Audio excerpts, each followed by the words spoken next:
You're listening to A Slice of Therapy with me, Alun Parry.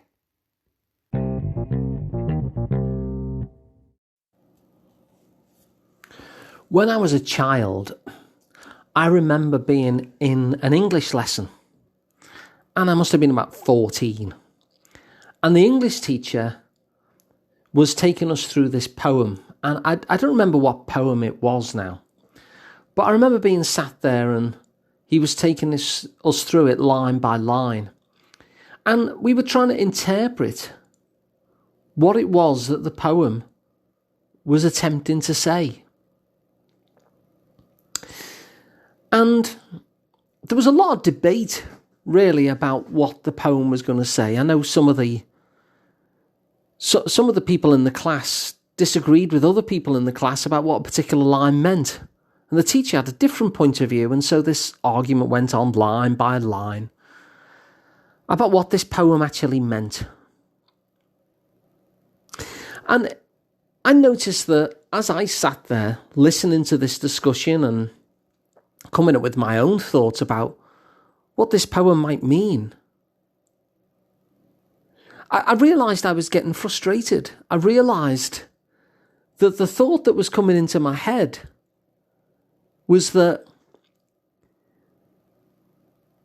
if 200 years later we're still debating in a classroom what on earth this guy meant, he hadn't really got his point across very well.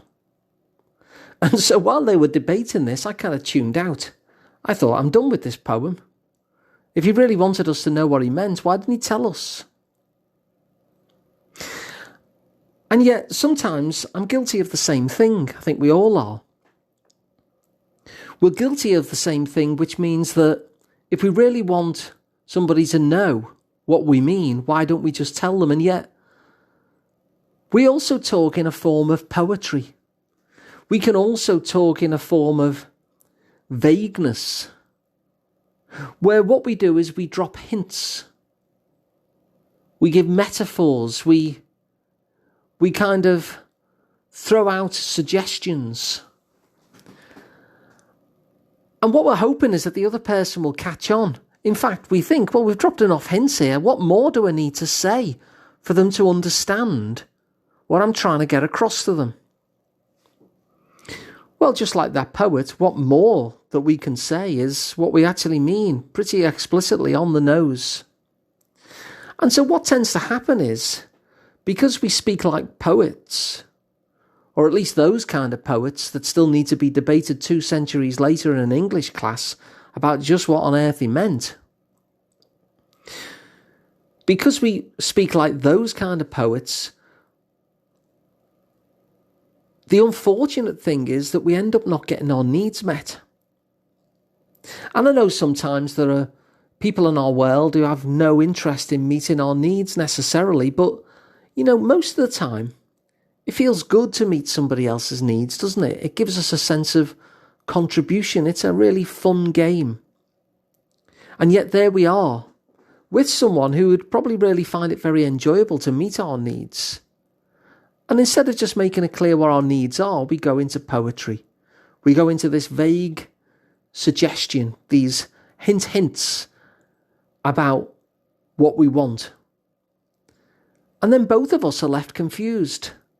They're left confused because they can't quite understand why we're so upset, and we're left confused because we can't understand how they haven't been picking up on our hints.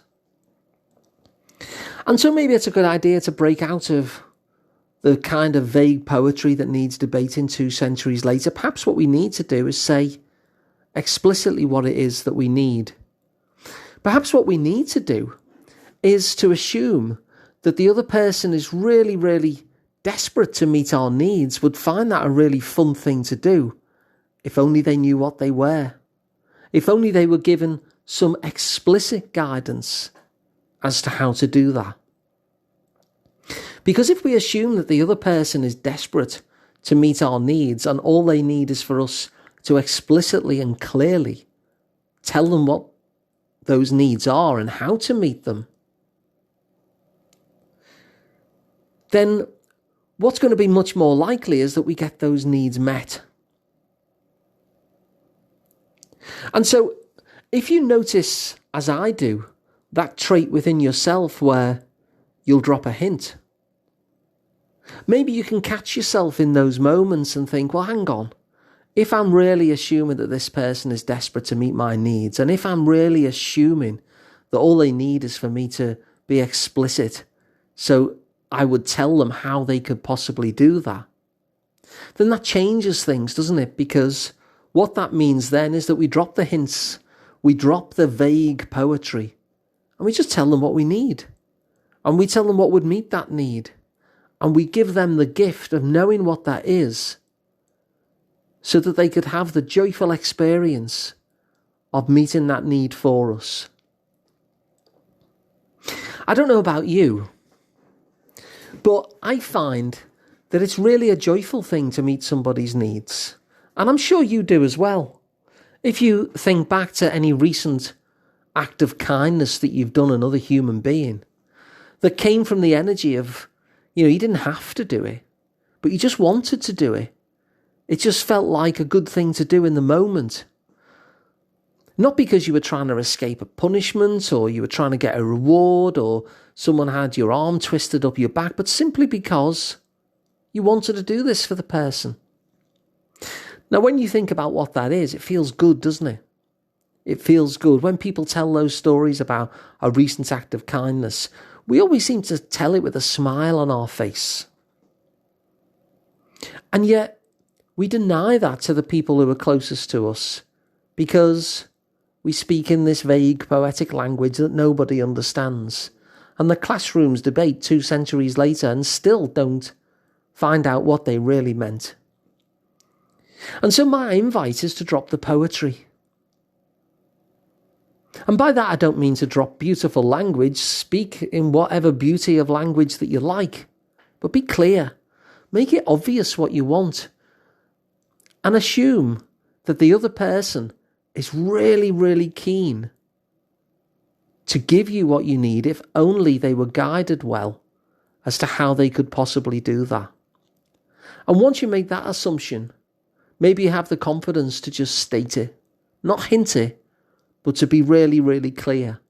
And I'm pretty sure that if you move to that kind of communication, when it's about what your needs are, because your needs are so important to be met, as everyone's are, then once you move to that kind of clear communication, I think that what you'll notice is that your needs get met much more often than when you relied on the hints and the vagueness of poetry that 2 centuries later still can't be interpreted. So if you like this idea, please share it on to someone else. That always helps to share the episode. If you'd like to work with me, I'm Alun Parry. You can work with me direct, one-to-one, and find out more at liverpoolpsychotherapy.co.uk. And please subscribe to the podcast. You can get them every day, and they're completely free. And so thanks for listening. I'll be back again tomorrow with another one.